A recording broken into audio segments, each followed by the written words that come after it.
Natal em Boulder, Colorado, 1996. A calma foi quebrada por um mistério que atravessaria gerações. Este é o desaparecimento e a morte de John Benet Ramsey.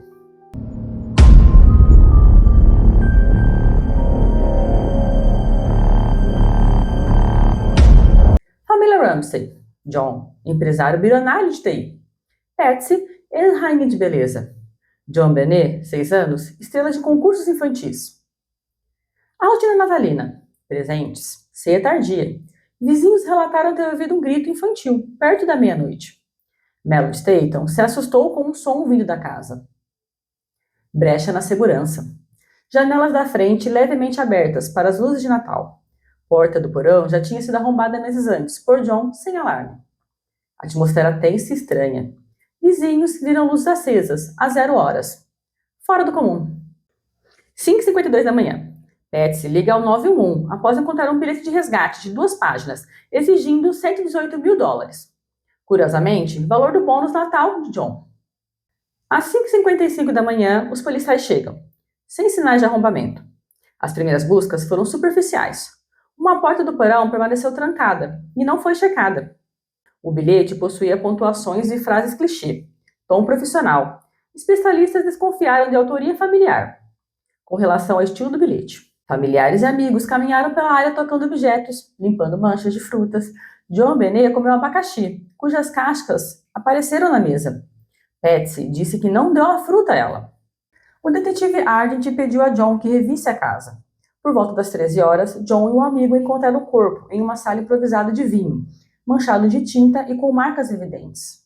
Fita adesiva na boca, corda de nylon amarrada no pescoço com um cabo de pincel, cortes, hematomas e trauma craniano.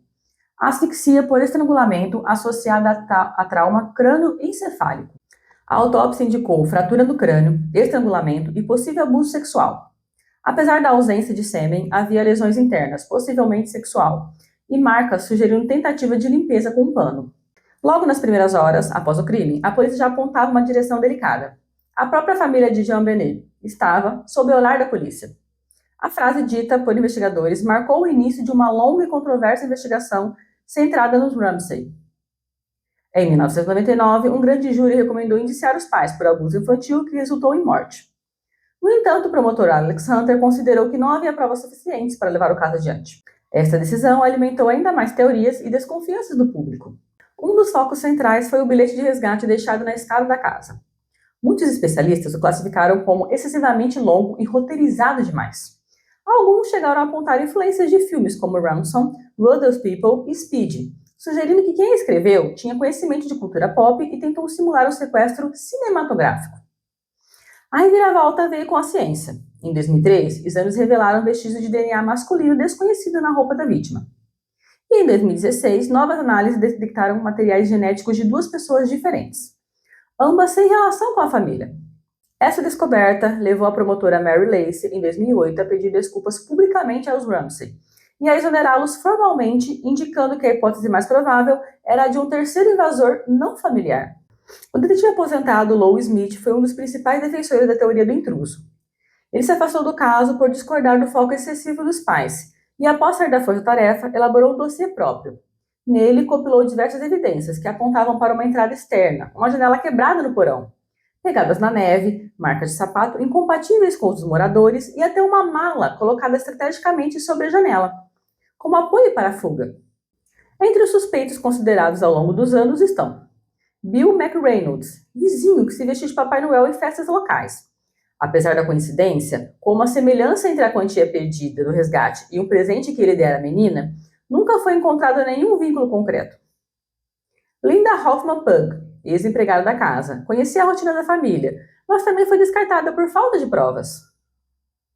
Michael Helgut, apelidado de O Encrenqueiro de Boulder, suicidou-se pouco depois do crime. Apesar de seu comportamento suspeito, nenhuma conexão direta foi estabelecida. Gary Oliva, condenado por pornografia infantil, chegou a escrever uma carta em 2019, na qual dizia que a morte de John Benet foi um acidente. Contudo, sua confissão nunca foi legalmente confirmada. Além disso, Oliva mantinha imagens perturbadoras, incluindo fotos de crianças. John Mark Carr, talvez o mais midiático dos suspeitos, confessou em 2006 estar presente na cena do crime. Foi extraditado e interrogado, mas seu DNA não coincidia com o encontrado. Detalhes imprecisos e inconsistentes reforçavam a hipótese de que sua confissão era falsa. Em 2024, a série documental da Netflix Cold Case, Who Killed JonBenét Ramsey, reacendeu o interesse do público e da mídia. Um dos pontos centrais analisados foi a famosa chamada para o 911, feita por Patsy, às 5h52 da manhã do dia 26 de dezembro. Novas tecnologias identificaram, além da voz de Patsy, outras 2 vozes de fundo, mas ainda não há consenso sobre quem seria. Enquanto isso, a polícia de Boulder parece mais disposta a reavaliar antigos erros. Fontes do New York Post relataram que os investigadores estão otimistas com os novos avanços em genética forense. Ferramentas modernas de genealogia familiar estão sendo consideradas para cruzar dados com bancos privados. John Ramsey, agora com 81 anos, lidera uma campanha para permitir que laboratórios independentes analisem mais de 20 itens que nunca foram testados. Corda, lanterna, pincel quebrado, até mesmo a árvore de Natal. Ele se reuniu com o novo chefe de polícia de Boulder, Steve Redfern, em uma tentativa de dar novos rumos ao caso. Mais de 21 mil pistas foram recebidas desde 1996 e há mais de 40 mil relatórios analisados. A atual equipe conta com supervisão de autoridades federais e a filha de Lou Smith, Cindy Marra, também contribui com os arquivos deixados pelo pai. John Ramsey vive atualmente em Moab, Utah, longe da mídia, mas continua engajado na busca por justiça. Ele faz viagens frequentes a Boulder, onde mantém reuniões com autoridades e defensores da reabertura do caso. Pat Ramsey faleceu em 2006, vítima de câncer de ovário, e foi enterrada ao lado da filha em Marietta, Georgia. Até o fim, manteve sua inocência e lutou para limpar o nome da família. Burke Ramsey, irmão de JonBenét, hoje com 38 anos, vive uma vida discreta. Em 2019, processou a CBS e peritos envolvidos em um documentário que o implicava diretamente. Os processos alegavam difamação, e Burke continua defendendo a inocência de sua família. Cindy Marra, filha de Lou Smith, mantém vivo o legado do pai. Trabalha como paralegal e atualiza constantemente o banco de dados de suspeitos e evidências, reafirmando sua crença de que o intruso foi o verdadeiro responsável. E ainda existem algumas perguntas sem respostas. Quem escreveu o bilhete de resgate? A linguagem elaborada sugere alguém instruído, talvez até com conhecimento em roteiros ou marketing. De quem é o DNA encontrado? São 2 perfis masculinos distintos, um detalhe ignorado por muitos. Quem são as vozes na gravação do 911? Uma das vozes pode ter sido abafada pela tecnologia da época, e agora reavaliada com a inteligência artificial. E por que tantos itens importantes nunca foram testados? A corda usada, a lanterna, a escada do porão, objetos próximos ao corpo. Será que o verdadeiro culpado deixou pistas que estiveram todo esse tempo guardadas em sacos lacrados? Pode parecer improvável, mas o tempo não apagou a busca por respostas. Pelo contrário, a ciência avançou, as vozes foram recuperadas, o DNA pode finalmente falar. O que antes era impossível, hoje está ao alcance de softwares e laboratórios especializados. Talvez 2025 seja o ano em que a verdade, adormecida desde uma noite de Natal, finalmente desperte. E com ela, a memória de JonBenét possa, enfim, finalmente descansar. E algumas curiosidades finais sobre o caso. A quantia de resgate de $118 mil era exatamente o valor do bônus de Natal que John Ramsey recebeu naquele ano. A janela do porão havia sido arrombada semanas antes, segundo John, durante um incidente em que ele perdeu a chave.